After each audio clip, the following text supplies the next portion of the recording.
Welcome back to Enigma of the Unknown. Tonight, we dive into the shadows of Halloween night, where truth and terror intertwine. These aren't just any Halloween stories. They're real-life horrors that happened on this chilling holiday, from haunted encounters to spine-chilling mysteries. Each story will leave you questioning what lurks in the dark. So, grab a blanket, turn off the lights, and join us, if you dare. Story number 1. Always check your kids' Halloween candy. Everyone knows the horror stories. Razor blades, hallucinogens, rat poison, all disguised in candy just waiting for innocent kids to gobble them up. It's all nonsense, of course. Sure, there are a few isolated incidents where some sicko does something like that, but the whole tainted candy myth is an enormous exaggeration at best. No, the reason I say you should check your kids' candy is very, very different. It was the Halloween of '09. I was only 14. I was on the cusp of being ever so slightly too old for it to be socially acceptable to go trick-or-treating. So I aimed to make that night the biggest haul yet. My costume was elaborate. A zombie with a full face mask, claw gloves, and a chest piece that would drip fake blood at the push of a button. I'd learned from experience that the more detailed the costume, the more candy you get.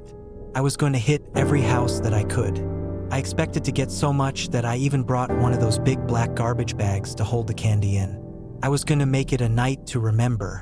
It was, but not for the reasons I had hoped.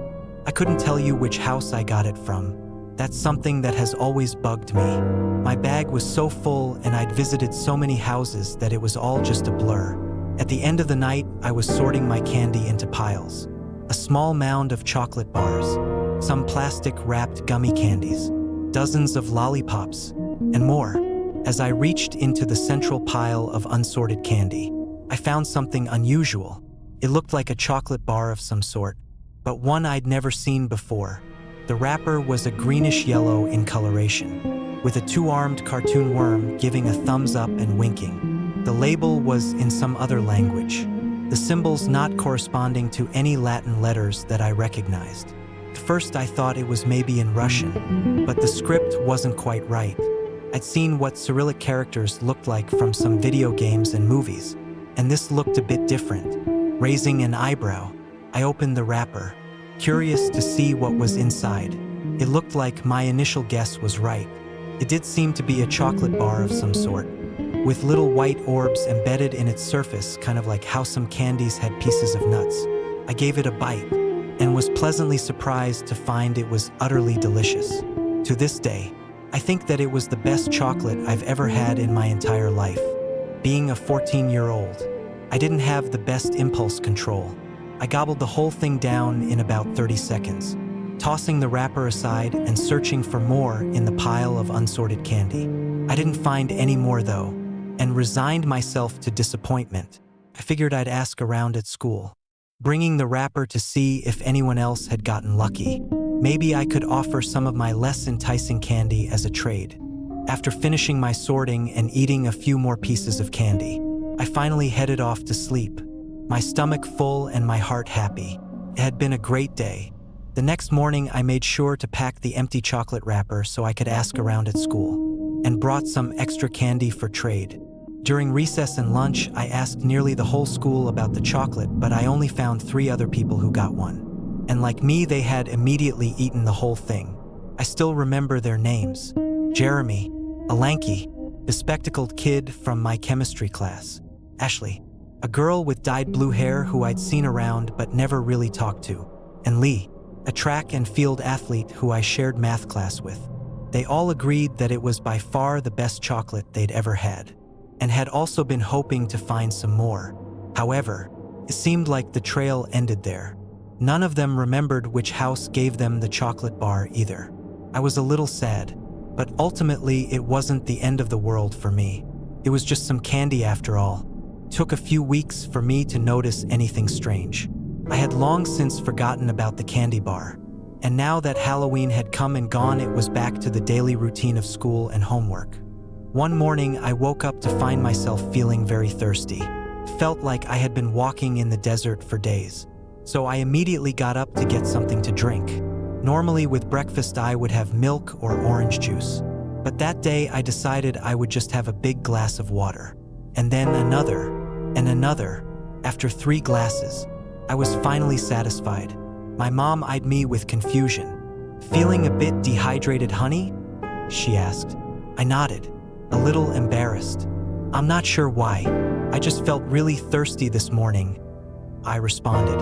She smiled and said smugly, "Well, at least it's not soda or energy drinks. Those things will rot your teeth, you know." I rolled my eyes and finished my breakfast, getting ready for school, bringing 2 bottles of water with me. That day during chemistry class, our teacher announced that Friday there would be a school-day-long field trip to the local lake, where a fish and wildlife representative would talk about the native ecosystem and the environmental impact of pollution. It wasn't mandatory, but students who went and wrote a paper about it would get extra credit. The teacher said that anyone who wanted to go should raise their hand, and instantly I found myself lifting mine. Jeremy did too, and I detected the faintest hint of confusion on his face. I also felt a little bewildered. I'd never really been particularly interested in environmentalism or anything like that, and it's not like I needed the extra credit. But something about the field trip seemed to call to me, like I was meant to go there. The rest of the week passed agonizingly slow. I found myself constantly thinking about the lake, about its cool green waters rippling gently in the breeze. Every morning I would wake up thirstier than the last, until my mom was starting to grow concerned about my water intake. I bought one of those huge water bottles that athletes use, and I noticed that Jeremy and Ashley had as well. Lee already had one, but I noticed him drinking from it more often than normal in math class. Finally, Friday came around and the small number of students going to the lake got into the school bus. I couldn't help but notice Lee and Ashley were coming too, but I was quickly distracted by the thought of the lake. I'd never been one for water. It was fun to go to the pool once in a while, sure, but I'd never been obsessed over it. However, all I could think of during the bus ride to the lake was how good it would feel to just dive into its shimmering water, to sink all the way to the bottom and stay there, surrounded by fish. When we finally arrived, the fish and wildlife guy had us all sit down on the grass. He told us about pH levels, showed us a preserved frog with too many legs, and passed around photos of some of the garbage he had found on the water's edge. I wasn't paying attention though. I was just staring out at the lake, hypnotized by its gentle waves. I thought about how nice it would feel on my skin, in my mouth. Before I knew what I was doing, I was standing up, walking towards the lake. I could faintly hear the chaperone yelling at me to come back, and some of the other students murmuring in confusion. But I wasn't focused on that. It was just background noise. The sounds of the lake filled my ears. I was vaguely aware that I wasn't alone in my march towards the lake. Jeremy, Ashley, and Lee were all walking with me, similarly fixated. I felt my tennis shoes sink into the cold water as we kept walking onward. As I kept moving, the water went up to my knees, then my thighs, my waist, my chest, my neck. Finally, my head was fully submerged, and I looked out into the murky gloom, not even trying to hold my breath as I inhaled the lake water. Then came the sudden realization of what was happening. Where I was, it was as if I had been a puppet whose strings were suddenly cut. I was fully aware of the fact I was drowning. Then came the pain. I could feel wriggling under my skin, a burning, itching pain like needles shooting up from inside my flesh. I looked down and saw long pallid worms erupt from out of my skin like moles digging out of the earth. I tried to scream, my mouth once again flooding with water as one of them squirmed out from underneath my eyelid. Dozens of them, maybe hundreds, all came writhing up as they burrowed through my flesh.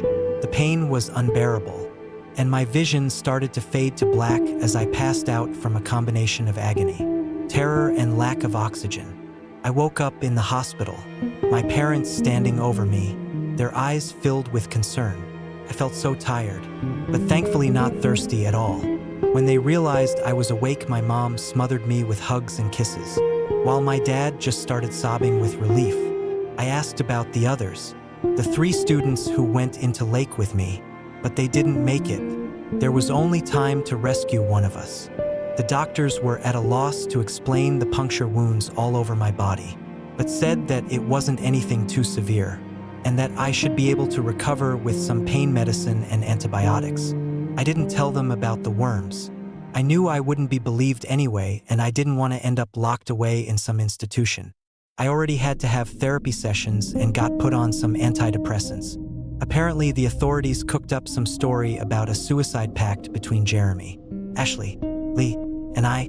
I played along with this story to the therapist, talking about feeling overwhelmed at school and whatnot. But it was all nonsense. I wasn't depressed, at least, not before this happened. I did some independent research, trying to figure out what happened to me. What I found was startling. There is a phylum of worm called Nematomorpha, also known as horsehair worms. They typically infect insects, growing inside them and controlling their central nervous system to make them jump into water and drown. Once the host leaps into the water, the worm burrows its way out of the host, continuing its life aquatically to find a mate and lay eggs. There are a few cases of accidental infection of humans, but there is no recorded evidence of them ever manipulating a mammal the same way they control insects. I also found something else out. A few weeks after Halloween, every year, like clockwork, there is a spike in child deaths due to drowning. It's not enough to be noticed by most people, but it is obvious once you're looking for it. So I'll say to you again, always check your kids' Halloween candy. If you find a greenish-yellow chocolate bar with writing in a language you've never seen before, don't let them eat it, no matter what. Story number 2. Ethan's Halloween mask. My cousin Ethan and I grew up together, but I never liked him very much. His family was rich, so he always had the best stuff. Mine wasn't. I didn't.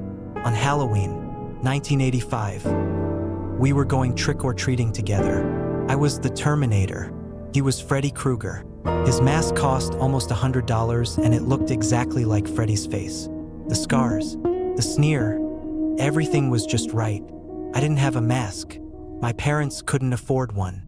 I had torn aluminum foil taped to the side of my face. It was meant to look like the Terminator after some of its skin had been ripped off. A few splotches of ketchup on the foil were supposed to look like blood. As soon as it dried, it looked very little like dried blood and very much like dried ketchup. Despite my terrible costume, I was still excited to trick or treat. We didn't have candy very often at home, except maybe on Easter. My parents encouraged me to go to as many houses as I wanted to get all the candy I'd be able to eat. It felt good to know they wanted me to be happy. Ethan and I went out at sundown and visited house after house. Every time, the homeowners would gush over Ethan's mask. They'd tell him how scary it was, how realistic. Then they'd turn to me and ask who I was supposed to be. I'd answer. Then they'd say something like, "Oh, of course. How could I have missed it?" I could tell they felt sorry for me. One even handed me an extra few pieces of candy. When we were done, our pillowcases stuffed with treats of every sort, we began the long walk home. As we went, Ethan rooted around in his bag of loot. I could hear him grumbling and complaining through his mask. Then he started throwing candy on the street, stuff he didn't like.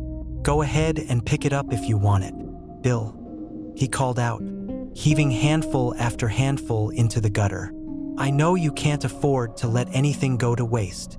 I didn't say anything, but I reached into my pocket and pulled out the lighter and one of the 2 cigarettes I'd stolen from my dad. I'd been smoking on and off for the last few months, and even at 13, I knew it was bad for me. I just didn't care. It made me feel good. I stayed a few steps behind Ethan as he tossed more candy away, and as much as I hated myself for it, I ended up picking a few pieces off the ground and putting them in my bag. Ethan caught me once and laughed. "You're going to be as fat as your mom if you eat all that." I kept my mouth shut. Is that why she got fired from the restaurant? Did she eat a customer's food? I knew Ethan was joking. He did it often. I'm sure in his mind, he thought he was being harmless and playful. Still, I told him more than a few times to leave mom out of the jokes. She had diabetes, and she hadn't mentioned it to anyone other than my dad and me. But the doctor told her she might end up losing her foot. That's why the restaurant let her go. She couldn't walk around and wait tables anymore. Change the subject. Ethan, I said. I knew he heard me, and he didn't talk for another minute or so, until he did again. You think her and your dad still fuck? I wonder how he manages to get it in there. He cackled, then insisted. Okay. I'm sorry. I'm done. Promise. I seethed as we took a shortcut through the elementary school soccer field. Let's stop here for a minute, Ethan said. We'd gotten to the school's playground. I bet I could scare the shit out of some kids if they come by. He sat on one of the swings with his pillowcase on his lap. He kicked his legs and the swing moved back and forth. I stood there, hating him. I think I see some kids coming over the hill, I told Ethan. I'm going to hide behind the slide and sneak up on them if they come over to you. Go for it, Ethan told me, his voice deep and distorted through the mask. I left Ethan on the swing set and walked over to the slide. I watched him swing as his hateful words rang in my ears. Tears came to my eyes as I remembered Mom smiling from her spot on the couch as she encouraged me to go out and have fun. She was such a good person. So good. She'd never said anything negative about Ethan. In fact, she'd always complimented him on his grades and his wins in basketball and even his looks. You're going to be a handsome man, Ethan, she told him. I bet we'll see your face in a magazine someday. Even after her kindnesses, Ethan still felt it was okay to trash her. I heard him laughing to himself from across the playground. I didn't know why, exactly, but I had a pretty good idea. I reached in my jacket for the other cigarette, knowing the smoke would calm me down, but it had come apart. My pocket was full of loose tobacco and paper. Loose tobacco, paper, and the lighter. Ethan was still laughing as I fingered the lighter in my pocket for a second, then pulled it out. I walked up behind him. He didn't know I was there as he shouted out. Okay, one more thing and I'll never say anything about her again. But unless your dad's got a big dick. He'll never manage to. I flicked the lighter near the back of Ethan's neck, right where his hair and mask met. The hair went up quickly, using his hairspray as an accelerant. Then something happened that I didn't expect. The mask burst into flames. Ethan jumped off the swing and ran in a loose circle, trying to pull the mask off his head. I saw it ripping under his fingers. He couldn't get a grip. The material bubbled.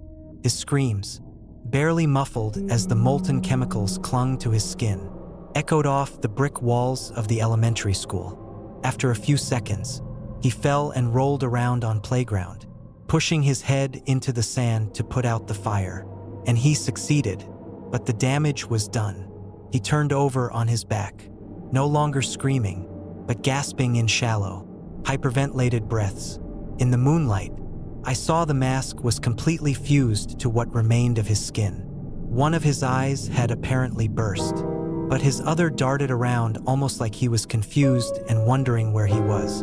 I saw something moving on the other side of the field. Kids were coming. I yelled to them to call an ambulance, and I waited, unsure of how I felt, until the paramedics got there.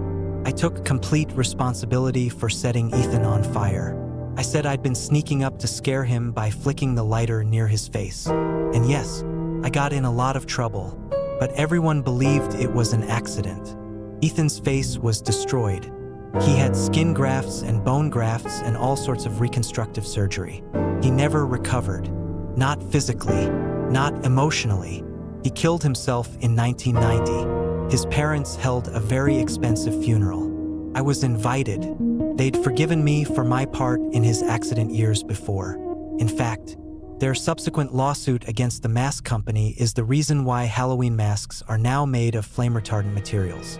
Mom died a few years before Ethan, but not before complications from her diabetes took her left leg. Dad and I were with her in the hospital at the same time Ethan's parents were there to see him through another round of reconstructive surgery. They visited Mom, Dad, and I while Ethan was still under, recovering after a successful set of grafts. We chatted for a little while about Mom's hopes for recovery. And then the topic moved to Ethan. Ethan's mom was gushing about a plastic surgeon that had recently joined the hospital after working in Switzerland. He was the best. Apparently, he'd taken on Ethan's case earlier in the year, albeit remotely, and wrote a substantial article about the new techniques he'd be employing. In the world of plastic surgery, it made a big splash, if only for its ambition. Ethan's mom reached into her purse and pulled out the publication. She flipped it open to the page that showed various photographs of Ethan's burns and the notes and explanations the surgeon had written to accompany the article. I could tell Mom was holding back tears. I knew why, too. Her eyes met mine, and she couldn't hold back any longer. She began to weep. Dad and Ethan's mother held her while she cried. I just watched. Mom was thinking that she'd been right all those years ago.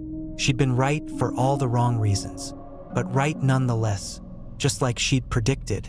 Ethan's face had finally made it into a magazine. Story number 3. Halloween fever. I'm not sure when Abe first got obsessed with Halloween, but I knew about before we even started dating. I actually met him for the first time at a costume party. I was dressed as an apple. And by that I mean I wore a red dress and a green hat. I threw it together last minute since my friend was the one dragging me to the party. Abe was dressed up as a werewolf stuck between wolf and man. The amount of effort he put into his costume was remarkable. He even walked like a halfling and howled at incoming party guests. Something drew us together. Maybe it was our mutual hatred of candy corn or the way we could both down 5 beers without blinking. Whatever it was, it led to a first date, and within 7 months we were engaged. The thing I loved most about Abe was his ambition. He was a business major with plans on starting his own company. He would design and produce Halloween-themed goods for haunted houses.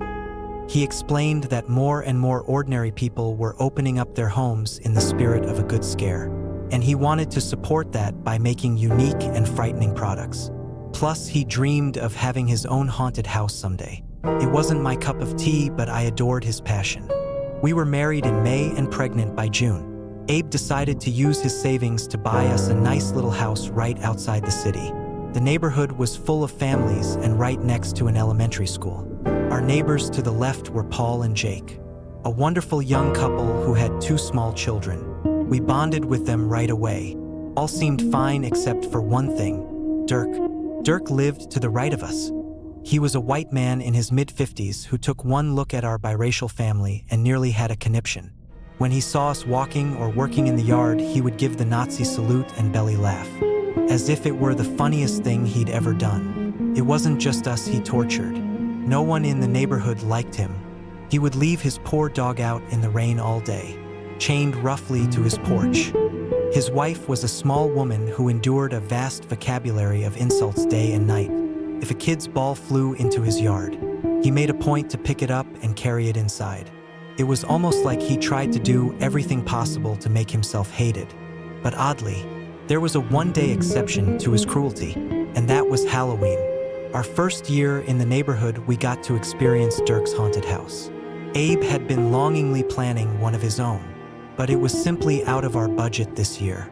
So when we found out our loudmouth racist neighbor had one, we were more than a little shocked. We were having coffee with Paul and Jake on a cold October day when we heard about the event. "He does it every year," Jake said, juggling their 2-year-old and nearly spilling a teapot. "It's his thing, But do you go?" Abe asked, confused. "Of course," Paul laughed. "It's the one time a year when the man's demeanor actually matches the occasion. Plus, it's genuinely scary in there. He must work on the props all year, and he never uses the same thing twice." Paul and I were nervous to go at first, Jake admitted, but literally everyone in the neighborhood shows up. People even let their kids in there. And you know, I wouldn't let either of mine near his house. It's just like Halloween is his or something. He can be as evil as he wants, and it just works. Abe and I were still a little scared, and not in the good way, of Dirk's haunted house. But we decided to go and at least judge for ourselves. We got to the door and Dirk's wife was standing outside handing out tickets. She took one look at my pregnant belly and shook her head. Not for you, she said in a shaky, off-kilter tone. Why? Too scary. Not want to risk the baby. She handed Abe a ticket and shooed me with her fingers. I'll go in and tell you how I was, he said kindly. I'm sure it's terrible anyway. So I went home. I was a little disappointed, but being scared wasn't really my thing anyway. Abe came home around an hour later. He was frowning and looked awful. Babe, how was Dirk's house? His demeanor didn't change as he slumped down on the couch. In a sad, almost hurt voice, he replied, "It was incredible." Surprised, I urged him to tell me more. He had an entire room where blood poured from the walls. Animatronic ghosts jumped out at you when you least expected it. There was an empty cradle with a trail of blood. It was a perfect mixture of disturbing and downright scary. The best part was that the only time you actually had to interact with Dirk was when he was playing a torture victim. Watching him scream was so satisfying, but it didn't make up for the fact that this jerk, this guy who is basically the epitome of all things asshole, is better at Halloween than I am. Sweetie, I laughed. I know you love Halloween, but just because Dirk makes a good haunted house doesn't make him better than you. Next year, I'm sure you'll knock it out of the park. He gave a small smile and I thought it was over. But it wasn't. Abe talked constantly about the perfection of Dirk's haunted house. He would make guesses at how things were put together. He spent his free time building prototypes to mimic Dirk's props, or even improve upon them.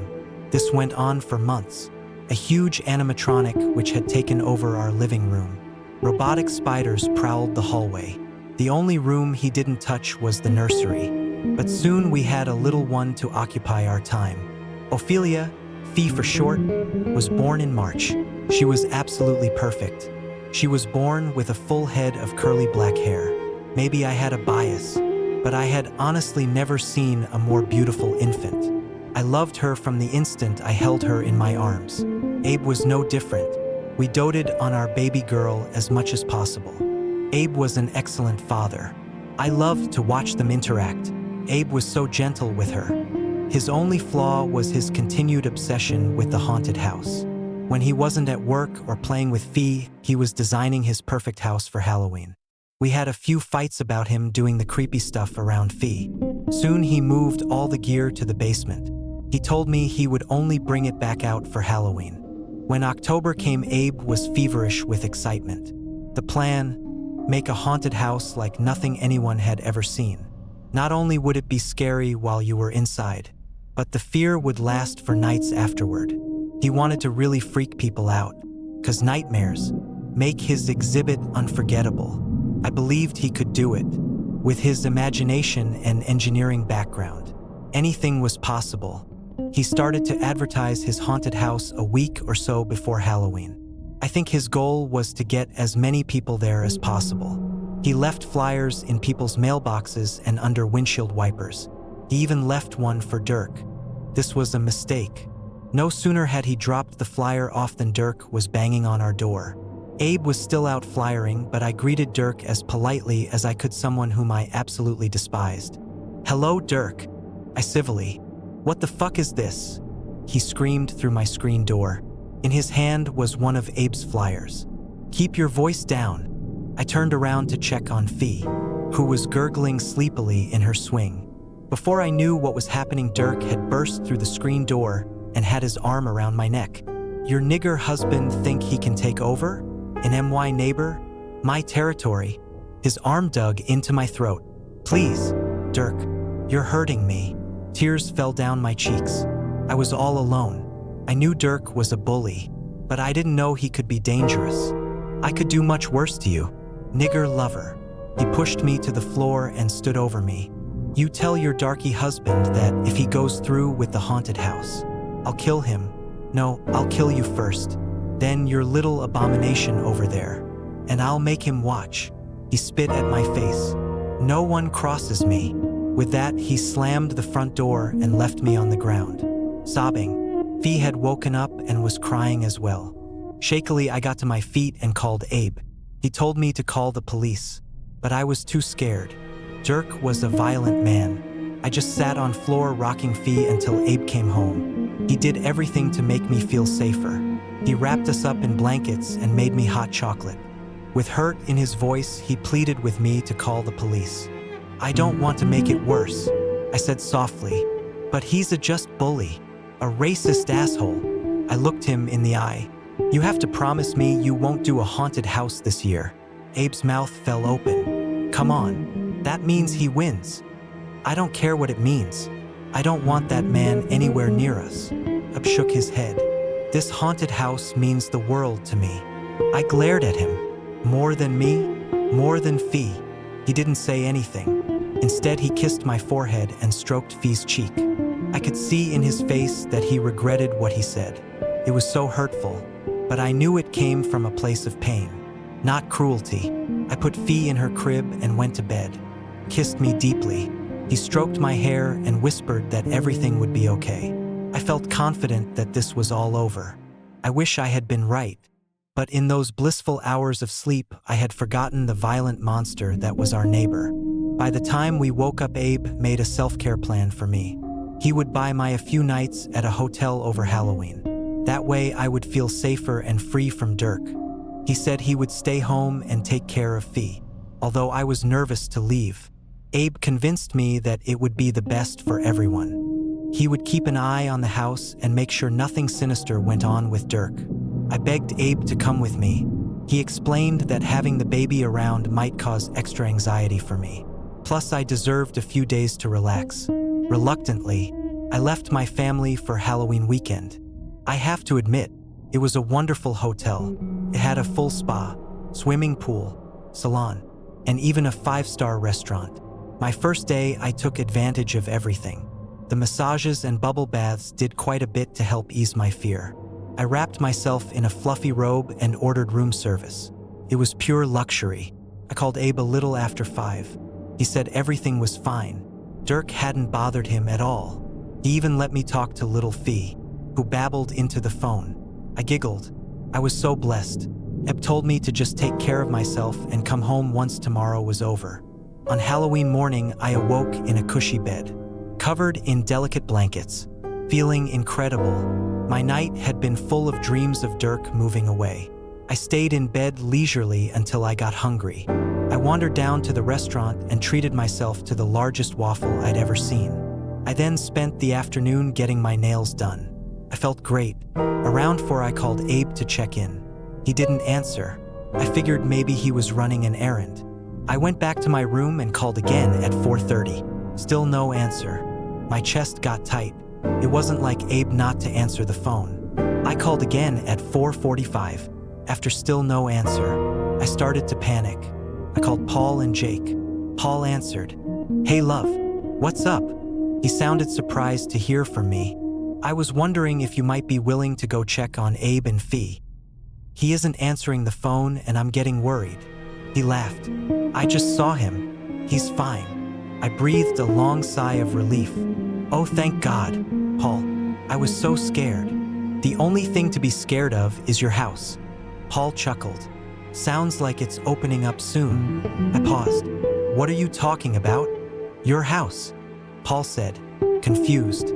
"Abe's been working on it all weekend. It looks amazingly creepy. Your guy is definitely going to beat Dirk this year." I began to hyperventilate. This couldn't be true. "Paul, listen to me closely. Are you saying Abe is putting on a haunted house?" "Yes." Paul probably thought I was insane. "Is everything okay?" I tried to respond, but the phone fell from my hand. I could hear Paul talking on the other end, but I couldn't handle it. Abe had broken my trust. He had gone behind my back. He had endangered us. Who knew what Dirk could do to him, to Fee? Without a word, I gathered my things. Hanging up on a concerned Paul, I left the hotel without checking out. I had to get home as soon as possible. The streets were full of people in costumes. There was a ton of traffic. I anxiously waited for the lights to turn green. A man on street started screaming and I nearly rear-ended the car in front of me. I was completely on edge. Too many people who looked dead. Too many monsters. I tried to go as fast as I could, but it took me over an hour to get home. When I arrived, I barely recognized it. Abe had transformed the entire outside of the house into a ramshackle hovel. He used broken boards to construct a facade covering the front. Out of one window hung a very realistic-looking body, which twitched when the wind hit it. There was a large sign by the door painted in red. "Come in, but don't expect to come out." I watched as some of our neighbors entered the house, giggling in fear. Abe was nowhere to be seen. Terrified, I parked the car and went inside. The first thing I heard was a baby crying. It didn't sound like Fee, but the noise unnerved me. I could hear screams from other people in the house. Abe had removed all of our things and replaced every single room with disturbing imagery. The front hall was padded in something that looked like breathing flesh. The living room was the scene of a suicide. A man lay on the floor, surrounded by paper. The paper was littered with the scribbles of a madman. On the walls were more ramblings, but these included the names of people in the neighborhood. I checked to see if the man on the floor was Abe, but he wasn't. I had no idea who it was, but it was definitely not a mannequin. The dining room was covered in creepy dolls. Some of them moved unexpectedly. One even reached out and I swear grabbed my hair. I don't know how it made them, but they were so disturbing. One of the dolls kept taking off her dress and putting it back on. She had deep red paint between her legs. I ran into the next room, which was the kitchen. It was a butcher shop. Slabs of meat were tossed across the floor. Everything was rotting. Real flies and rats feasted on the remains. The fridge was shaking as though someone were inside. I screamed, "Abe! Abe, come out here right now!" But no one responded. A group of young girls rushed by me, shrieking with frightful delight. I bit my lip and climbed the stairs towards the bedroom. I was done. Abe had gone too far. He had ruined our house. I finally got upstairs and heard someone throwing up in the bedroom. I walked in and saw that the bedroom was basically untouched. I stepped cautiously, knowing that at any minute something scary would pop up. The large which Abe had created was sitting on the bed, but she wasn't plugged in. That's when I noticed Jake throwing up in the corner.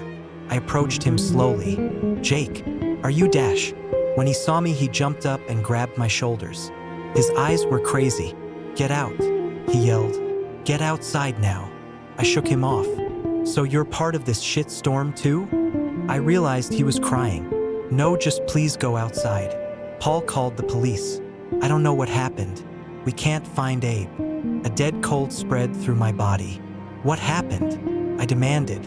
"Please," he begged. "Go outside and wait for the police." That's when I heard the group of girls start to scream. They were in the room across from the bedroom, the nursery. Any control I had left was gone. I ran from Jake into the next room. Fee's crib was in the middle of the floor. The scene was pure white except for the mobile that hung above her bed. Instead of the planets that usually hung, there was a noose. Attached to the noose was the dead body of a baby twirling slowly. I clutched my chest. Couldn't be. It had to be fake. The corpse spun just a little further and I saw the face. Her face, my beautiful Ophelia, hanging like a bloated maggot from the rope. Her skin was white. There was no blood on her, just vomit and deep marks where she was bound. I fell backward. Something deeply human inside of me howled. Jake was suddenly beside me, trying to help, but I threw him back. That bastard Dirk had gotten his revenge. Tears welled up, but I refused to let them fall. I stormed out of the house. I knew Dirk had Abe as well. I would stop whatever sick and twisted thing he was doing to my husband. Jake kept calling for me to stop, but I only had eyes for the house next door. I had no fear. I ran past his tiny wife who looked terrified of me. I didn't flinch at the jump scares or gross decor inside the house. I would find him. "Dirk," I whistled menacingly. "I'm coming for you." I don't even know what the inside looked like. I didn't care. I had one mission: to find the monster who did that to my daughter. It only took me a few minutes to find Dirk on his lawn, prowling in an insect costume. When he saw me, his eyes fired with rage. "You bitch," he hissed. "I told you not to let your Dash nigger husband?" I finished for him, grabbing the shovel next to the house. "Not to let my black husband make a stupid fucking haunted house?" You're such a pathetic sack of shit that you care more about this one thing than about my child's life." His rage subsided into confusion. No, you don't get to talk. I don't know where I got the strength, but I lifted the shovel and clocked him in the jaw. He fell to the ground with a satisfying bang. "You are a fucking monster. You know that?" I kicked him in the stomach. "After I find out what you did to my husband, I'll fucking kill you." He moaned in pain. "I have no idea what you're talking about." "No." I slammed him again and again in the stomach. "You truly are an insect." I hovered the heel of my shoe over his left eye and pressed down. His eyeball popped like a grape. He was now screaming. "Pain is too good for you. I'll make you wish you had never spoken a word to my family." Jake ran onto the scene. He was flanked by Paul and 2 police officers who had their guns drawn. Paul took Jake's hand in fear. Jake started talking in a soft tone. "Honey, you need to come with us." I turned to them, finally letting the tears out of my eyes. "You saw what he did to my baby." Jake was crying too. "No, you don't understand." "I understand what he strangled Fee until her little heart stopped beating."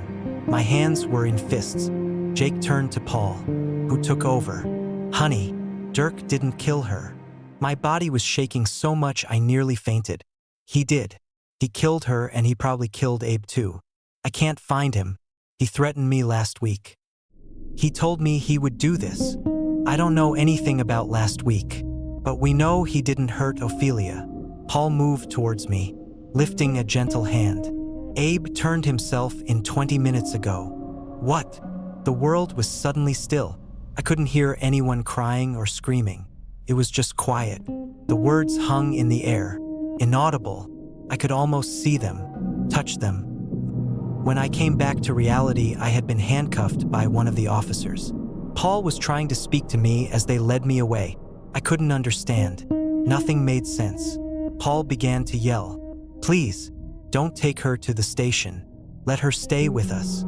She's grieving. She didn't know." But they took me to the station anyway. I was arrested for disorderly conduct. After taking my statement, they decided to let me go back to Paul and Jake's. They held me as I cried. They held my hands as I screamed. And finally, after hours and hours, they tucked me into their bed to let me sleep. If it weren't for them, I might have ended my life that night. I'm still staying with them now as their full-time nanny. We've kind of created a new little family for ourselves. And we don't celebrate Halloween. In some rare speck of humanity, Dirk didn't press charges against me. I think he almost respected me for what I had done. He wears an eye patch now and never speaks to me. But when he sees me, he lifts his chin in admiration. The violence I enacted made me more like him. I don't like to think about it. I saw Abe twice after that. Once at his trial, where he was sentenced to 35 years in prison for the murder of our daughter. When the judge asked him about that night, he spent hours in joyful description of building the house and setting up the scenes. He exclaimed that he had officially won. His was the best haunted house anyone had ever seen, and Ophelia had been the linchpin to secure his victory. A month before the trial, I requested a meeting with him. His lawyers strongly opposed it, but he made the final choice. I went to the prison where he was being held. He sat behind a thick wall of glass. He looked horrible. I wasn't sad about it. I lifted the receiver and pressed it to my ear. He did the same. We sat in silence for too many moments. Then, finally, in as strong a voice as I could muster, I asked, "Why?" He looked away from me. "Isn't it obvious?"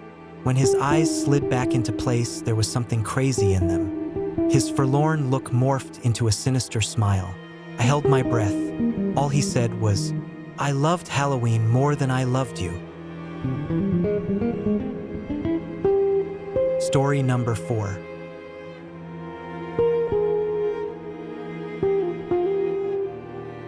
Halloween night.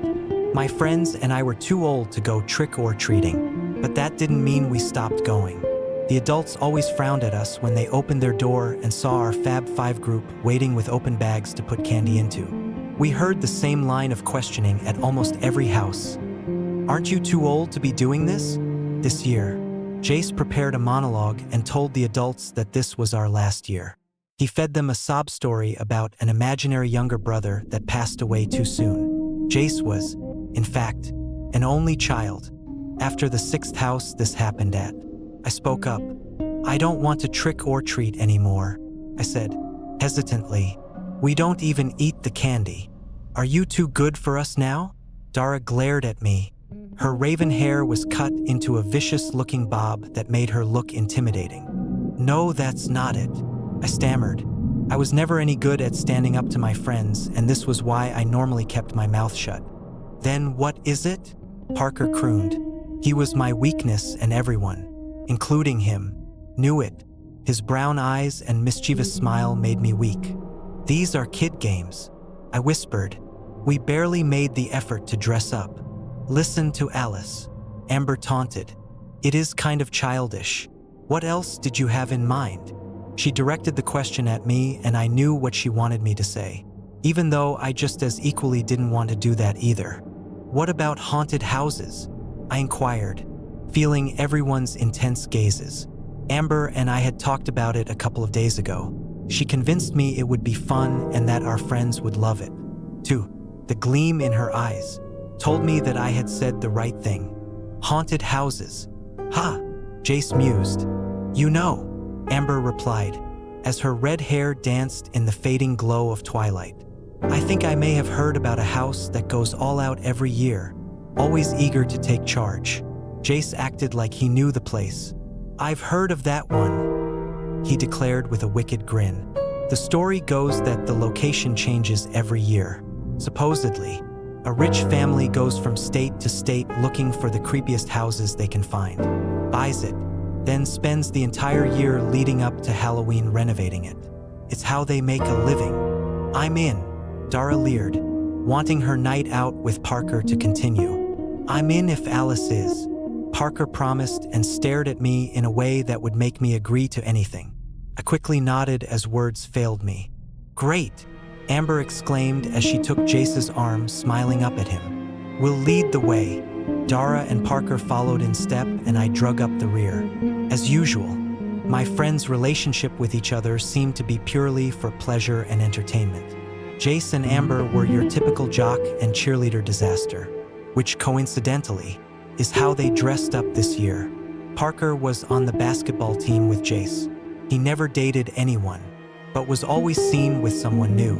It was easy to understand why, since I desired him the same way every other female at our school did. His big, bad wolf costume was not far from the truth. Dara was Parker's new toy. She was the dangerous type who hung out with the goth crowd. Our classmates all believed she was a witch. She had a piercing stare that made your blood run cold. That's probably what drew Parker to her. A fun conquest. I tagged along with Amber. We had been friends since grade school, and I was always the person she ran to when she needed someone to hang with. I was more of her excuse than anything. I often got left behind while she snuck off with a guy or used as the reason she left a party early when it was lame. I really didn't mind most of the time. At least someone knew who I was. "There it is." Jace beamed with a twisted grin. Amber danced with excitement. "Whoa," I blurted as my body froze up. For once, Parker looked apprehensive. "Don't worry, love," I saw Dara whisper in Parker's ear. "I'll protect you." He shifted his gaze from her, all dolled up in her little Red Riding Hood outfit, and back to the house that looked like it belonged in a horror movie. The house stood 2 stories high with a wraparound porch that had heavy iron chains dangling all the way around it. The windows had bars on the inside as though they were trying to keep something in, instead of out. I was scared we would never escape if we set foot in that place. I walked a little toward the side of the house to see if it had an exit somewhere. I halted when I saw the lawn decorations. I stared incomprehensibly at the girl that was cut open and tied to a post, revealing the inner workings of the human body, propped up like a scarecrow with her arms spread out to either side. Blood caked her hair and face. She was unrecognizable. Her intestines spilled out of her body and oozed onto the grass below her. Her costume was ripped to shreds, revealing torn-up flesh. She wasn't the only one there, either. There were 2 more people placed throughout the yard. They were boys around our age. They hadn't been in costumes, just band t-shirts and jeans that dripped with blood. How could anyone see this and think this house was safe to go into? I let out a scream as a heavy hand landed on my shoulder. I turned to see who it was, and a giant man stood before me. His stringy hair hung over one eye as the other abnormally large one jutted out from his head. He was missing teeth and his fingers had long, yellowing nails. I stepped back, but fell over my own feet and heard my friends laughing behind me. I pulled my dress back down as I stood. It was the same costume I had worn nearly every year. Alice in Wonderland. Cliché, but I liked it. The man that had frightened me stepped away with his hands up, showing that he intended me no harm. "I'm terribly sorry if I frightened you," he said. "I'm Mr. Myers. I saw you admiring the decorations, and I wanted to assure you that they are fake. We've had a lot of people afraid to come up to the door tonight. I think we outdid ourselves this year." "I think they're great."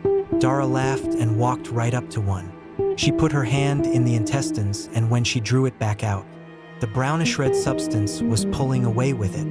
"It's even warm like blood," she confirmed. She kneaded the goo in her hand before Mr. Myers handed her a towel to wipe it off. "We don't like the props to be touched. That's why the signs are up," he announced with a warning in his voice.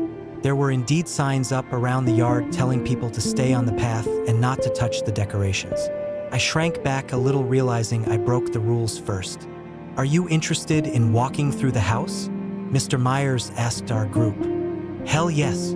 Jace cheered and walked toward the door with Amber close behind. Parker helped me up from the ground and Dara shot me a death glare. My nerves were on edge, as everyone else bounced with excitement. That body looked way too real, and the girl looked familiar, too. Couldn't be real, though. It was a haunted house and people flocked to it. If anyone had really gone missing, mutilated, and hung out for display, the police would know by now, even in this part of town. "It's $10 each, which is non-refundable," Mr. Myers said. "Some people don't find this house up to their level of scare. But my wife and I work all year round to make the house as special as possible for one day. All of the money earned goes toward next year's house." Mr. Myers gave me a warm smile. He was very polite and easygoing, even if the makeup he wore was a bit creepy.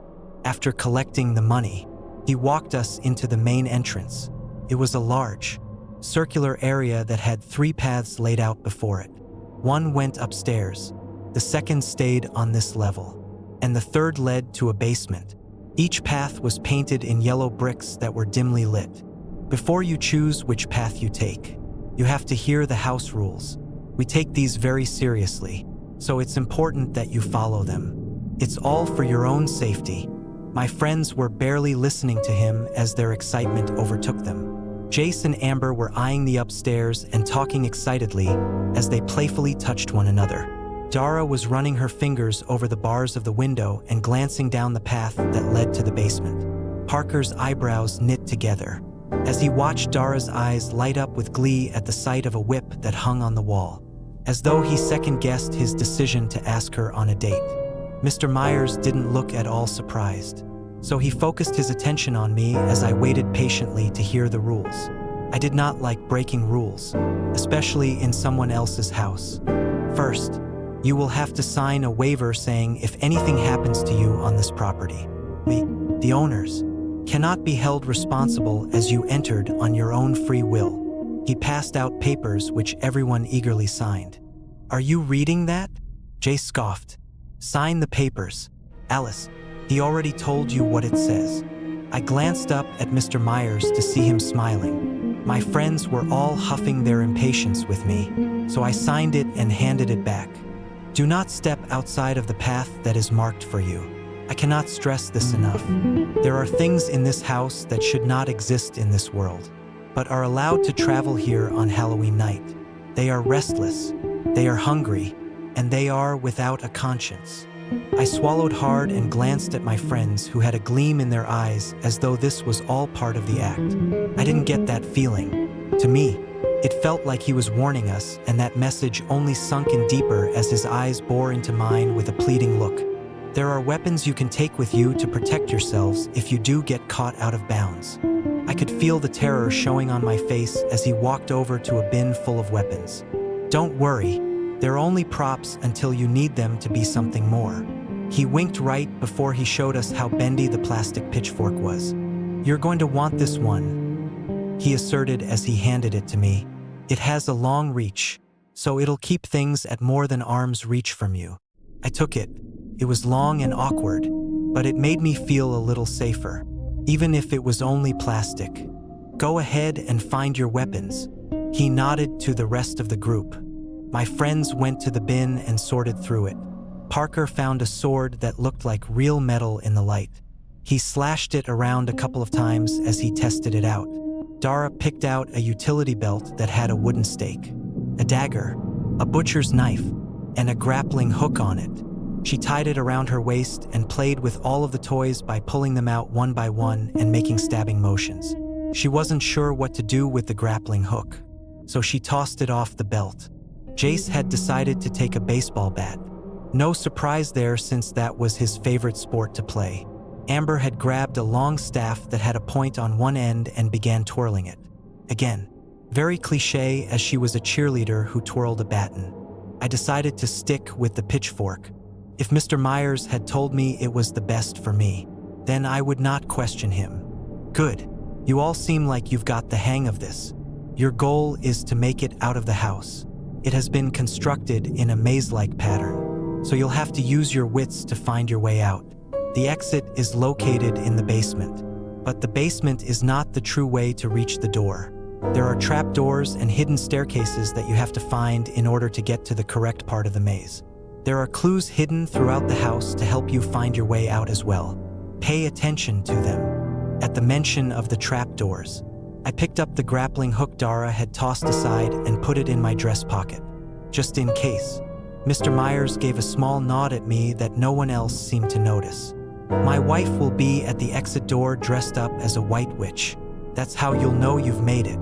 The exit will lead you out the back of the house, into an alleyway that you can take to get back to the main road. Once you are out, there is no coming back in. It's best if you don't wait for your friends at the back door. Follow the path to the road and wait at the stop sign for them. Any questions? My friends had stopped paying attention halfway through his speech, but I hung on every word. I didn't have any questions other than what the fastest route to get out was. I didn't think he would answer it. You're going down, Parker, Jace sneered. I'll be waiting for you outside, Jace, Parker retorted. Amber squealed with delight as this had now become a competition. All right, if there are no questions, then good luck, Mr. Myers said as he walked to the front door and bolted it shut. Jace and Amber ran up the stairs, hand in hand, and giggling the entire way. Parker and Dara walked the dark path that led to the basement. As usual, I was left alone, except for Mr. Myers, who was still standing there waiting for me to make a move. He subtly pointed forward toward the main level of the house, and I graciously took the hint.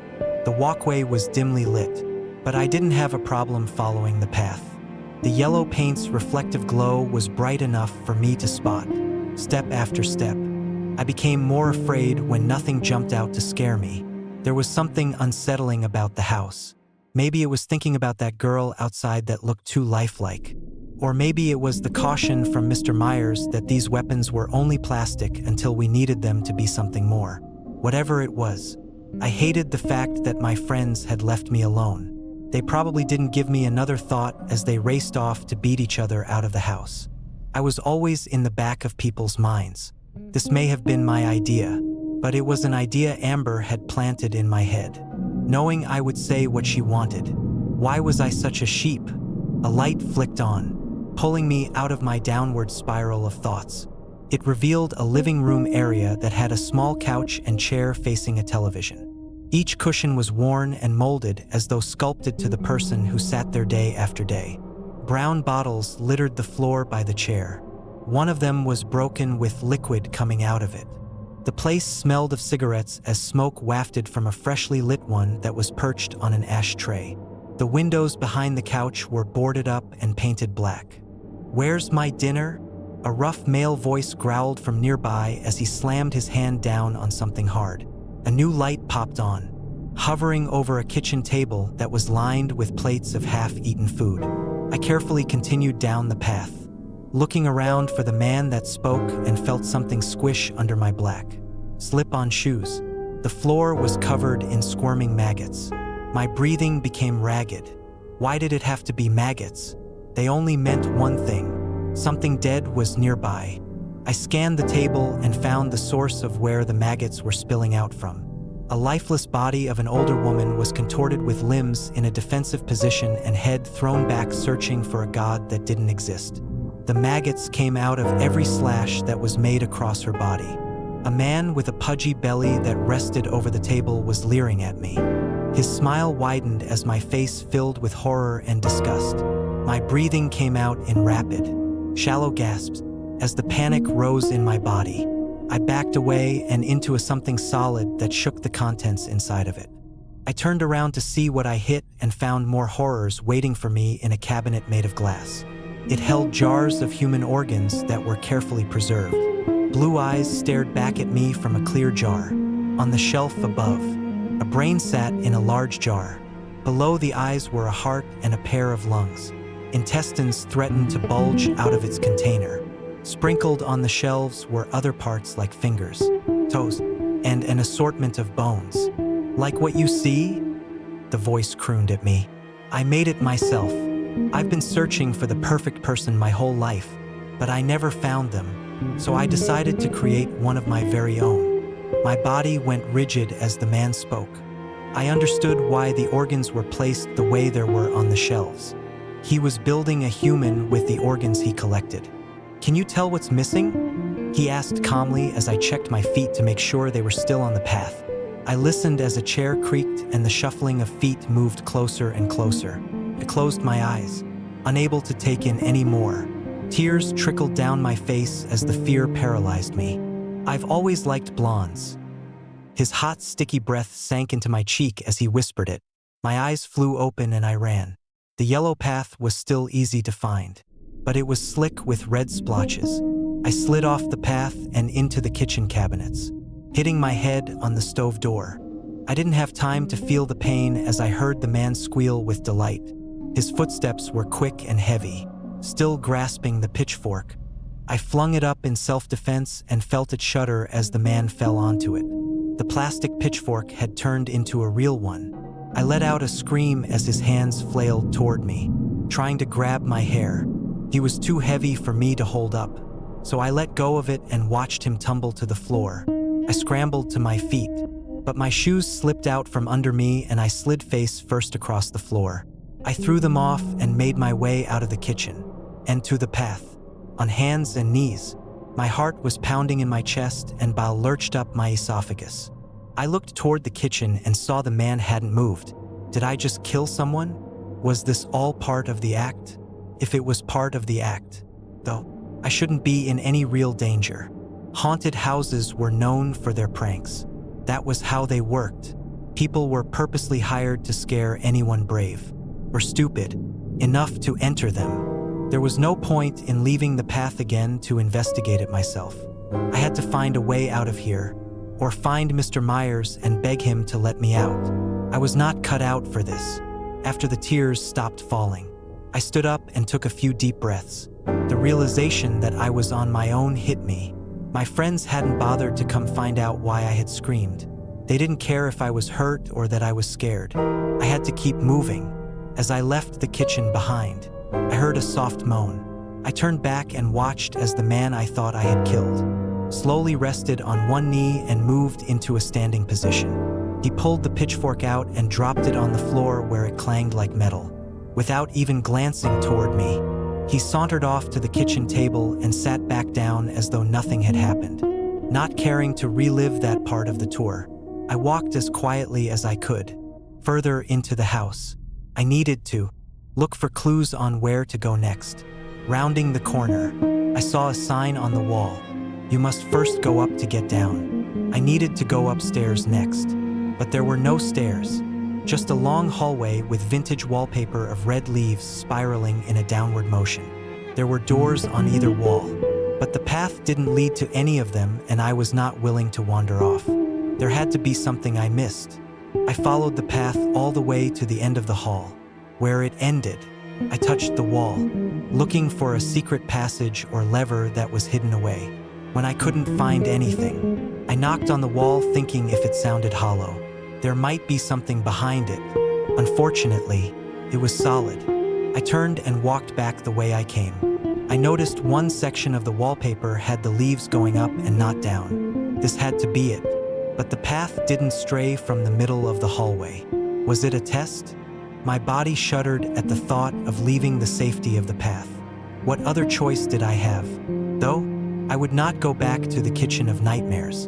I heard one of the doors creak open and I tensed at the sound. Finding the source, I saw a little boy staring out at me. "Push the orange one," he commented, looking at the wall. I didn't see anything that was orange. I shook my head at him. "An orange what?" "It's hard to see, but it's there. It's an orange leaf that only looks slightly different." "What will happen?" I asked, finding my voice.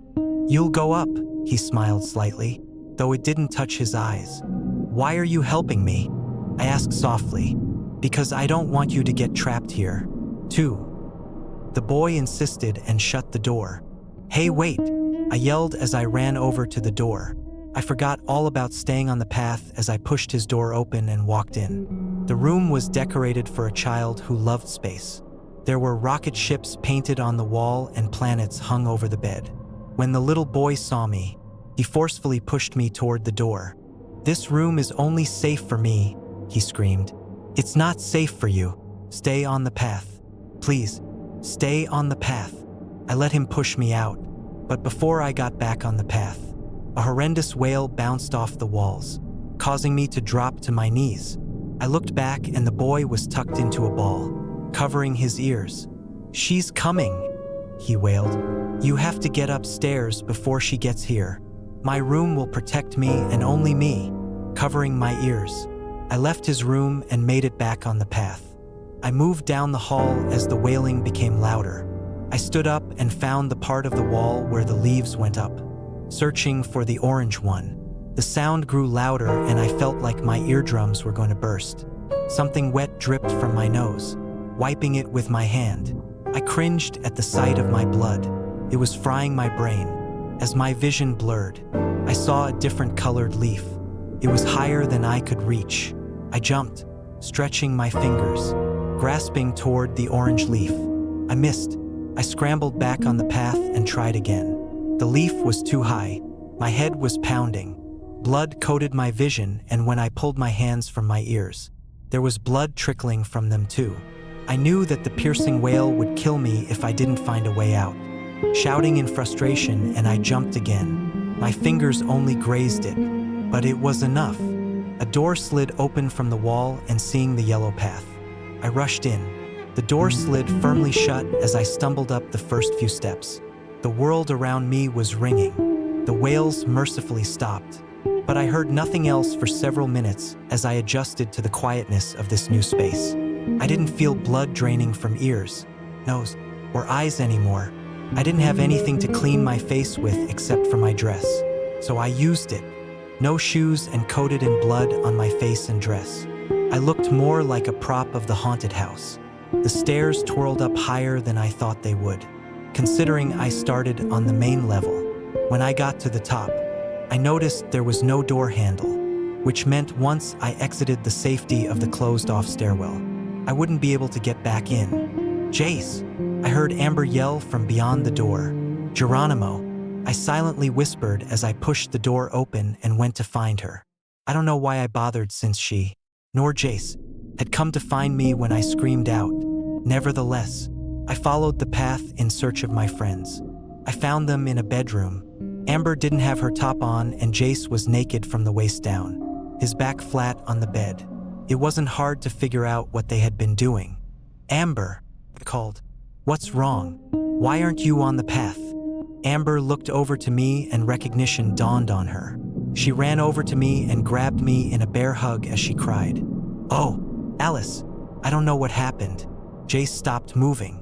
We were having sex and then all of a sudden, He started spasming. I thought he was orgasming and I was really pissed because it was way too soon and I wasn't done yet. Then, his eyes rolled up to the ceiling and he stopped breathing. I gently unwrapped myself from her. "You look like hell," she remarked. I exhaled, too tired to get into why. "Amber, where is your shirt?" I asked gently. She sniffled and looked around. When she saw her shirt in the room by the bed, she went to grab it, but I pulled her back. "What are you doing?" I yelled. "You can't leave the path. There are things in here that want to harm us. I need my shirt and I need to know if Jace is okay." She scoffed. "Leaving the path." She pulled her cheerleader top on and scowled at Jace. "This isn't funny anymore." She cursed at him. "You can stop. I'm really scared. So, haha, okay?" Jace didn't move. I watched as Amber got closer to him. That's when I saw something under the bed. Its eyes were red and its fingers had claws as long as cutting knives. I hesitated, and by the time I reached her, the creature had slashed her legs. Blood spurted everywhere as she buckled and hit the floor. I quickly pulled her toward the path, but the creature grabbed her legs and she let out a blood-curdling scream, shaking him off. We made it and watched as the creature looked around, as if it couldn't see us. Giving up, it turned back to the bed that Jace was lying on and started cutting into him with its sharp claws. Screaming, Amber fought to get to Jace to stop the carnage as I held her back. Slipping from my grip, she toppled head first into the room. Regaining her footing, she found the spear she had taken at the entrance and drove it into the creature's back. The beast wriggled and whirled. It lunged off the bed to the opposite side of Amber. Clawing at the spear, Amber frantically pulled Jace's body from the bed. "Help me," she yelled, and I obeyed. I grabbed Jace's legs and she held his arms. He hit the floor with a loud thump. The creature turned to us, forgetting about the spear in its back. Lunging at Amber, she dropped Jace and ran from the room. I was left holding his feet and wondered, why had I come in here when she asked? Why was I still holding onto a dead man? It was clear what had happened to him on the bed as I saw the mattress ripped to shreds beneath him with a pool of blood soaking the sheets. I looked up at the creature who eyed me hungrily, as the man in the kitchen had done. Whatever was going on in this house fed off scared humans who had very little defenses. Dropping Jace, I grabbed the bat by the bed and swung it at the creature as it came after me with the spear still in its back. "Amber, help me," I cried out. Grabbed the spear and pushed down. Amber simply stared at me with wide eyes. She glanced between me, swinging the bat to the creature who easily deflected my attempts. With no sense of remorse, she turned from the room and ran. The wind was knocked from me by the betrayal. I had left the path to come help her when she called out to me, but she didn't do the same. She left. In my moment of being stunned and hurt, the creature was able to knock the bat from my hands. I fell backward and scuttled toward the open door. I wasn't going to make it to the path before it got me. I was dead and I knew it. As the creature bounded from the floor to try to land on me, I reached into my pocket, pulled out the grappling hook, and fired. It went through the creature's chest and hit the back wall. It slid down the rope that was still connected to the device in my hands. I dropped it and didn't wait to see if it too would come back to life and resume its original position under the bed. I tried catching my breath when I reached the yellow brick road. The realization that Amber had left me to die slammed into me. I sobbed hysterically as I felt utterly alone. A small part of me believed that no one came for me earlier because they were too far away to hear my scream. Now I knew that even if they had heard it, they wouldn't have come anyway. Braving the room once again, I pulled Jace's body to the safety of the path. He may not have done the same for me, but I didn't feel right leaving him in there when the monster reanimated again. I didn't believe this place was for a haunted house attraction anymore. This was a place for survival and sacrifice. The sacrifice was to the monsters that were trapped here that survived off of fear and human flesh. I intended to make it to the exit without becoming a victim. If I got out, I could bring the police and safely walk them through the murder house to find Jace's body. It was the least I could do. I found Amber down a winding path that brought us back to the main stairs that her and Jace took at the start of this ordeal. She was tucked in the fetal position, crying, without a word. I looked for another clue. I knew that going back down the stairs would only start the maze over again. I would not go back to the beginning. I walked down the hallway that forked from the one we just came from. That one loops around back to this one. Amber sniffled. It's one big circle. Then you missed something. I screamed. She cried harder at my tone and I felt bad, but with no reason to. She abandoned me. My best friend abandoned me. I could not talk to her without hateful words flowing from my mouth. So I walked. I walked down the hallway and let it take me around the hall and back to where she was crying. I walked again and again looking for clues or a sign that told me what to do. I watched the patterns in the wallpaper. I followed the path and made sure it didn't lead off anywhere else. I tapped on the floors looking for a trapdoor when I finally noticed something. There was a large door with a handle that was different from the others. This handle had a curved design to grip, whereas the other handles were round. As I turned the knob to enter the room, Amber was right by my side. She winced and looked up at me sadly. "Can I come? I don't want to be alone with Jace's body," she pleaded. I nodded once and grabbed the door handle. Turning it, the floor gave way and we both fell through, screaming as the light faded and the trap door silently closed. I cursed the fact that I had used the grappling hook too soon. My body thudded onto something hard and I could feel myself sliding down instead of free falling. I landed hard on Amber, who let out a whoosh of air as I did. I rolled off of her and inspected our surroundings. The light was too dim to make anything out. We had to be in the basement. Did that mean we were close to the exit? Had I followed the path correctly? I moaned into my hands in frustration. "Hello? Is someone there?" A panicked voice rang out. It was Parker. My heart fluttered knowing he was alive. "Parker!" Amber wailed as she too realized who it was. "Parker, Parker, Parker." She cried out to him over and over again. "I'm here, Amber," he yelled back. "Where is Jace? Is he with you?" Of course he would ask about Jace. No one ever asked about Alice. "No," she cried. "He's dead. This place is trying to kill us all. I wish Alice never suggested we come here. This was your idea." I screamed at her.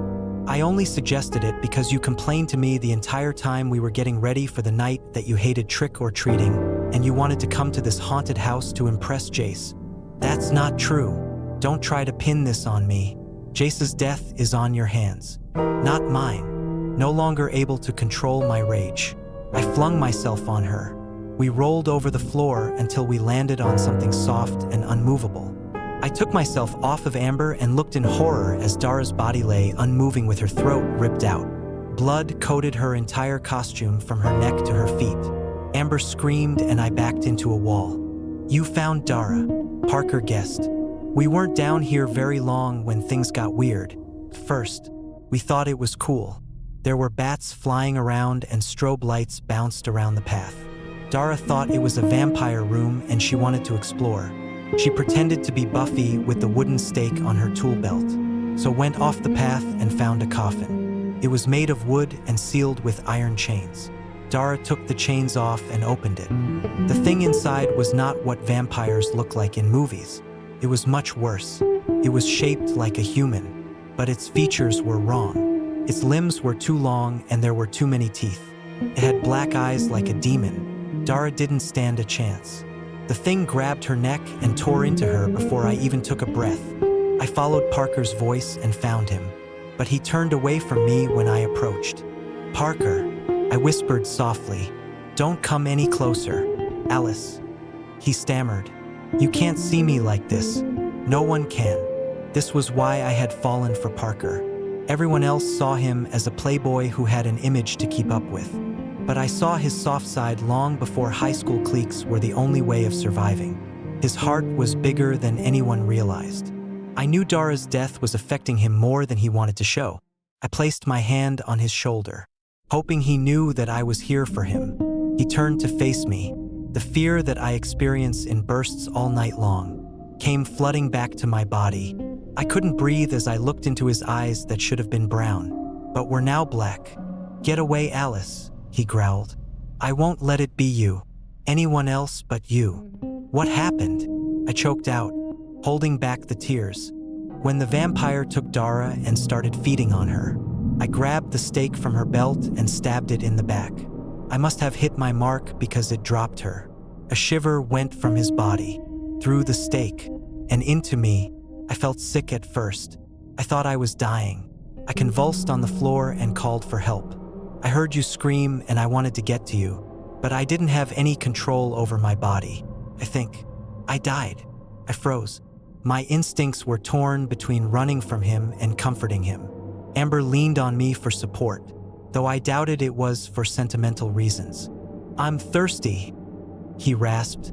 "I know that whatever this thing is inside me, it wants me to feed. I know what it wants to feed on, too, and I can't do it. Please believe me, I don't want to do it." "Then you don't have to," I assured him. "Maybe if you don't feed, you can beat it." Parker shook his head. "I don't think so, Alice. You've always seen the good in me, and that is why I love you." My heart caught in my throat. Tears formed as my head spun.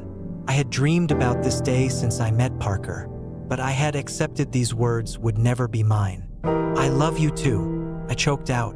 What was the point in denying it now? I watched him smile, but it was a sad smile. I knew what was coming. There was no chance of us being together. Not after all of this. "Run," he rasped as he lunged at Amber and I, grabbing me around the waist. He threw me down the path. "Follow it to the end. You're getting out of here. Don't come back." His face had turned cruel and his teeth shifted. There were too many in his mouth. His skin was pulled too tight around his already sculpted face. His skin stayed the warm brown it always was, but that too was fading. Holding Amber by the arm with his hand, he sank his teeth hungrily into her neck, like watching a rabid animal eat its kill. He couldn't control his thirst, just like when Amber and I escaped the creature upstairs. An invisible force field held him where he was. He was the new attraction. He could never leave this place. All of the monsters in this house were trapped within a room that was meant to torture them as much they hungered to torture us. Unable to look at him, I ran, following the path. I didn't look back as he yelled in agony after me. My vision blurred with tears, and when I remembered to look at where I was going, I nearly collided with a woman dressed in white. My feet tripped over each other as they fought to control the direction my body should go, and I landed hard on the concrete floor. Something snapped and I screamed. "Hello, Alice," said a woman dressed as a white witch. "I've been waiting for you. Get away from me," I yelled. "Let me see your arm," she murmured softly and bent down to examine me. I winced at her touch, but let her put my arm in a makeshift sling as I sat listening to what used to be Parker. "My husband and I always know who will survive when they walk in the door," she chuckled, making light conversation as she worked. "You and your husband did this." I seethed. "How could you? My friends didn't deserve this." "Friends?" she asked. "You and I both know none of your companions were going to help you." I knew she was right, and I was too broken to stick up for any of them like a good friend should. "My husband and I do this every year to keep more people from being attacked. We travel from town to town, finding an abandoned house to fix up. Then we trap creatures who cross over on Halloween into a single place to prevent them from roaming free to hunt." My eyebrows knit together as I turned her words over in my head. "What about that man that attacked me in the kitchen? Or the little boy that was trapped in that room?" I asked. "Those weren't creatures. They were human."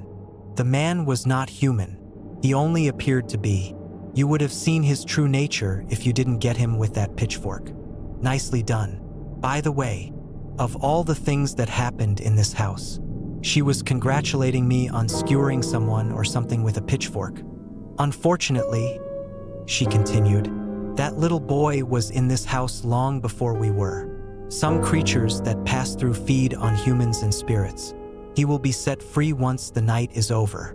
The best we could do was keep him safe in his room." "Why bring people in here?" I asked, glaring into her eyes. "The creatures only have 24 hours to feed. It becomes a gluttonous rampage. But it doesn't take many lives to satisfy them. So the sacrifice is small in comparison. We don't like our job, but it's the one we have. Can't you kill the creatures after you trap them? You saw what happens when you try. They reanimate and come back to life as though nothing had happened to them. We keep trying to rid this world of them, but all of our attempts have failed. Instead, we find the next hotspot year after year and keep trying, hoping that one day, we can. I looked away from her. I didn't want to know this place existed. I didn't want to exist anymore, seeing that my hope was gone. The white which helped me up and opened the exit door. I stumbled into the darkness. If it's any consolation, we always know who will survive because of the pureness of their heart. You listened to the warnings. You attempted to save your friends, even when they abandoned you, and you ventured off to save the little ghost boy who couldn't be saved. You are a good person, Alice, and one day you will do great things. Wait, I shouted as she was pulling the door shut. What about the bodies? What if I get the police and bring them here? She smiled. The police help us do this because they know what other horrors await if we don't. They'll take care of a story about you and your friends. Follow the path to the road and there will be someone waiting for you. She shut the door, leaving me in the moonlight, too numb to think anymore. I walked the path to the road where there was a police officer waiting to take me home. Story number 5.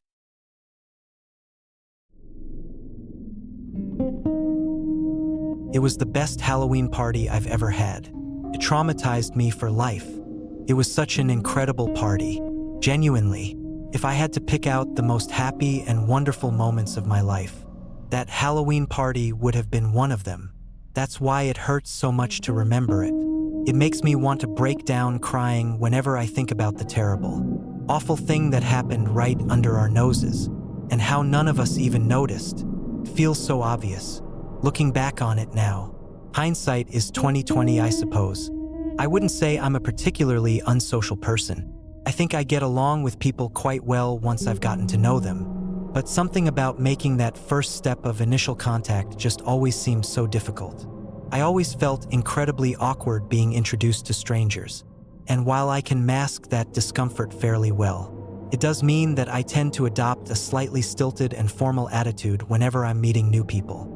As a consequence, and also in part due to the pandemic, much of my socializing for the past few years has been online.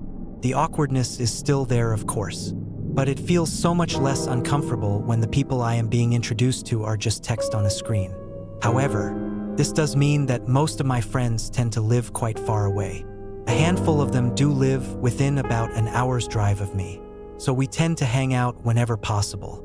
At least we used to before the party. Nowadays it just feels wrong. It was on one such meetup with 3 friends of mine that we discussed the possibility of throwing a big party of some sort.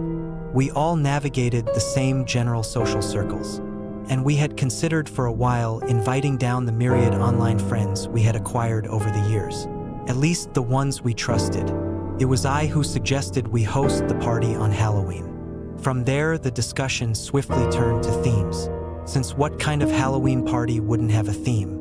Jessica suggested that we host something inspired by mythology and ancient history. She had always been quite interested in legends, myths, and classical literature of all kinds, and I recall fondly our discussions of Beowulf, the Epic of Gilgamesh, and the Romance of the Three Kingdoms. As much as I would have liked to indulge her, the others pointed out it could be somewhat of a niche topic, and so the discussion continued. Sadie, Jessica's girlfriend, suggested something themed off of horror films. Sadie had, partially at my encouragement, been on a bit of a horror movie kick as of late, and we had all enjoyed spending time rewatching some of the old classics together. It seemed like a solid theme, and Jessica and I were almost set to agree on it. But it was then that Jake suggested his idea. In any given queer friend group, there is typically one straight member who has been deemed safe by the others. Jake was that friend. We all considered him trustworthy and never really had to worry about him putting his foot in his mouth whenever the conversation veered towards a rainbow hue. I had half expected Jake to suggest a historical theme, given his degree in military history, but instead he advised that we go for a traditional sort of Halloween party.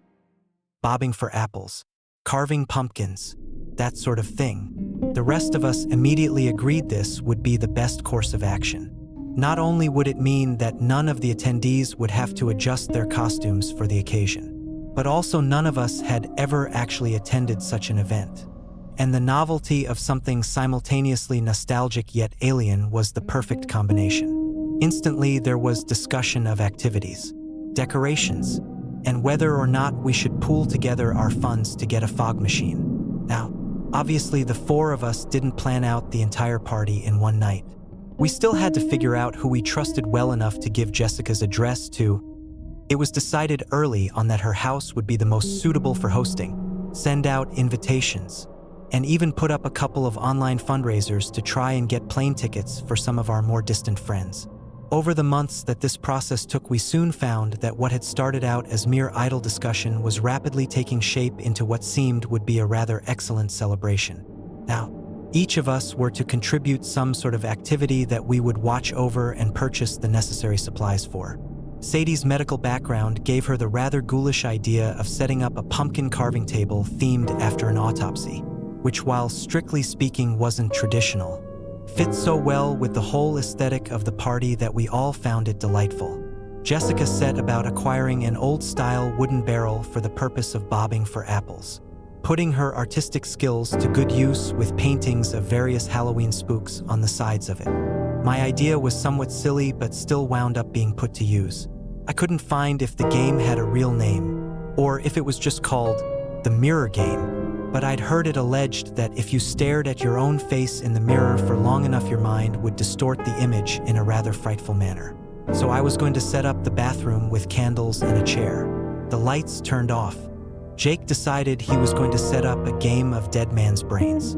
If you've ever read scary stories to tell in the dark, you've probably heard of this game. You set up a series of boxes with bits of cloth loosely covering the opening, and place within each box some nasty object that feels like the body part of a dead man. Peeled grapes for eyes, a bowl of diluted ketchup for blood, a mushy tomato for the titular brain, etc. There was a sort of pseudo-poem that was supposed to go along with it, but Jake didn't really care to stick too close to the traditional version. He said he would put his own twist on it. We all thought it was a great idea, and that it fit the theme perfectly. Jake even went about making some custom boxes for the affair, each labeled with the body part in question, deciding that his version would consist of eyeballs, guts, heart, fingers, and of course, the titular brains. The months until the party turned into weeks, then days, until finally it was time for the night itself. I arrived early, along with Sadie, so we could set up our activities in advance of the guests. But Jake was nowhere to be found. We texted him, but received no response, which was a bit worrying, but we tried to work around it, assuming that something had come up that was occupying his attention for a bit. In terms of costumes, Sadie and Jessica had decided to go as Carmilla and Laura from Carmilla. We had recently watched the film Dracula's Daughter, which was loosely inspired by the novella. And while the film itself was SOSO, it had inspired the two of them to read the source material, which they quite enjoyed. Given Sadie's relative short stature in comparison to Jessica, it was somewhat amusing to observe a Carmilla who would need a step stool in order to successfully suck out her victim's blood. As for me, I had chosen to dress as the witch Keziah Mason from Lovecraft's Tale Dreams in the Witch House. It was a simple matter of getting some Puritanesque clothes, a ragged gray shawl, and a small toy rat with the bearded face of an action figure swapped for the head. All in all, I thought the effect was rather good, though I didn't go to the effort of attempting to age myself with makeup. Jessica's apple bobbing station and Sadie's pumpkin autopsy table were set up quickly, and I went about preparing all the necessary alterations to the bathroom. At this point, the first guests were expected to arrive, and we were all growing increasingly concerned by Jake's continued absence. We tried calling him, but were directed straight to voicemail. Of the four of us, Jake was usually the most punctual, So this was a very strange change of character. We decided we would have to start without him. Not that we had much choice in the matter. As soon as we had said this, our first guests began to pour in. Our first visitors of the evening were Ashley and Dawn, fresh from their honeymoon in British Columbia. Dawn seemed dressed like something out of a World War II propaganda poster, with a plaid shirt and open welding mask.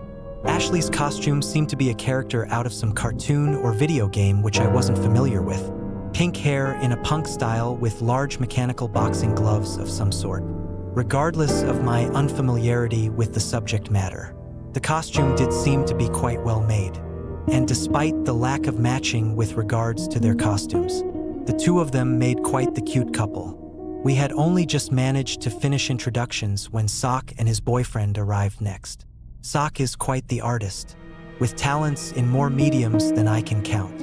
One of those people who is less a jack of all trades and more a master of all trades. It seemed he had turned his artistic skills towards papier-mâché most recently, as the costume he wore seemed primarily made using the technique. It was some sort of monstrous beast, all fangs, claws, and scaly skin, and though it was quite impressive, I couldn't quite discern if it was meant to reference something else or if it was an original creation of Sock's. Sock's boyfriend, whose name I can never recall, simply wore a cheap mad scientist outfit, complete with goggles and long black gloves. He was a rather short, anxious gentleman, a mycologist by trade if I recall correctly, and while he did seem to enjoy himself as the evening progressed, he tended to just hover around his boyfriend nervously. Next came Carlos and Elizabeth, the two of them sharing a ride to save money. Both had just landed after extremely long flights, Carlos from Brazil and Elizabeth from France. And it was clear from their bleary eyes and occasionally spacey looks that they were jet-lagged to hell and back. Carlos hadn't really had time to get any sort of costume ready, so simply wore some nice tweeds and a sign hanging from his neck reading, "I am a human puppet." Elizabeth, meanwhile, had managed to put on some clown makeup.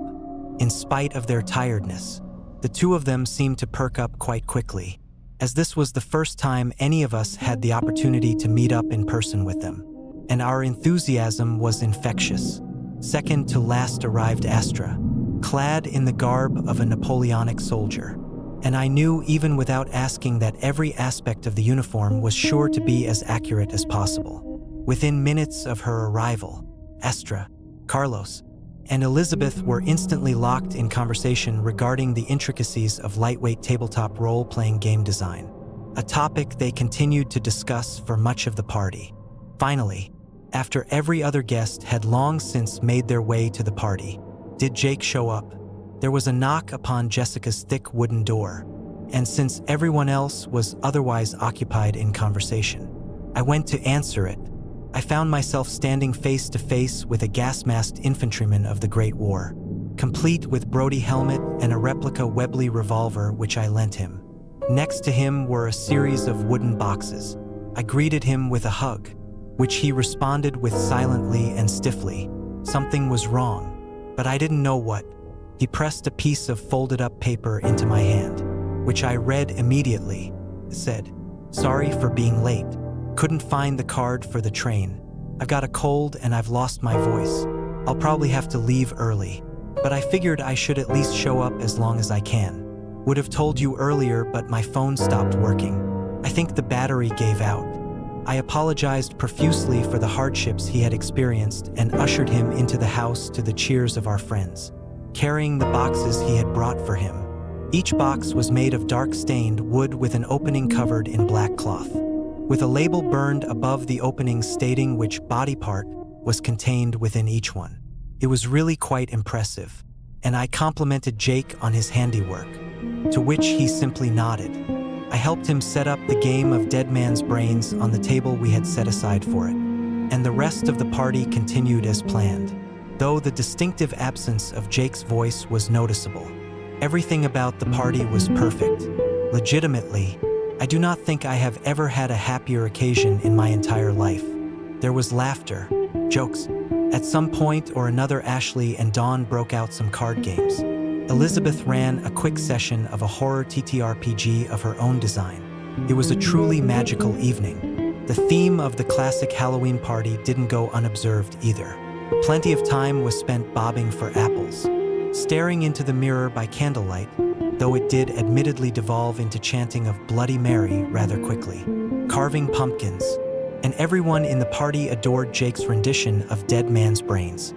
He accepted each compliment with a polite nod and a tip of his helmet. There were 5 boxes, labeled eyes, guts, fingers, heart, and finally, brain.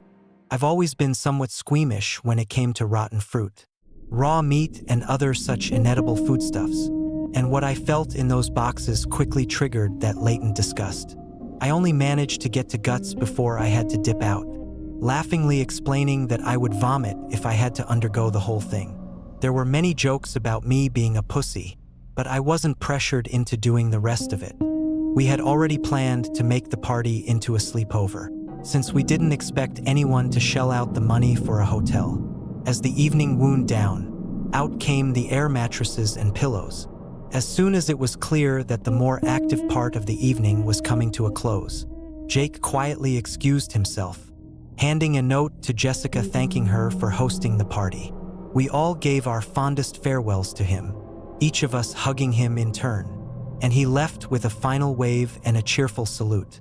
We all slept soundly that night, happy from the company of friends and tired from a night of childlike, innocent fun. It was such a perfect party, and despite what I know now, I still find myself reliving that night over and over in my head, remembering how happy and content I felt. Everything changed in the morning. I had woken up earlier than usual, nose wrinkling due to an unfamiliar stench. I got up to investigate, more intent on getting rid of it so I could go back to sleep than getting up for the day proper.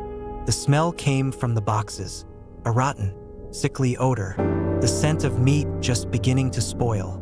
I remember mentally kicking myself for not reminding Jake to take them with him when he left. I put on a pair of rubber gloves and reached inside, trying not to gag. I started with the box labeled eyes. I must have woken up the whole neighborhood with my screaming. The police were there within 15 minutes to take our testimony. They kept asking everyone for a description of the suspect, what he looked like, and we just had to shake our heads and tell them we didn't know, that we couldn't tell who he was underneath the gas mask. Hell, we didn't even know if he was a he. We didn't see their face after all. They took the eyes, the intestines, the severed fingers, the heart, and the severed head with the top of the skull neatly removed as evidence. But I imagine Jake's family were swiftly given custody of the remains shortly afterwards. It's not like forensics would be able to get any usable fingerprints off of them, given how many of us had touched them. Story number 6.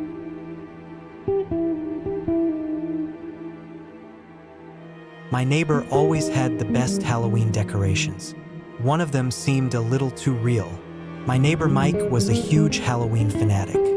His house across the street was fully decorated with everything from a haunted graveyard to aliens to severed heads hanging from the trees. It was quite the display, and gawkers were always driving down our street, getting out to take pictures and pose with the scenes. I enjoyed his yard. For the most part, I appreciated the work he put into the pirate skeleton, sitting in a chair hanging from the tree, or the hell well, a creation of pallets and cinder blocks that looked like it was containing the undead, whose hands reached up from the flickering red pit underneath. I even didn't mind the group of 3 figures impaled on stakes, with a black, winged demon skeleton floating above them. It was gruesome but fun. No, the only thing that bothered me was a creepy figure that sat up on top of his roof, legs dangling, arms crossed, head tipped down, looking across the lawn and staring directly into my window.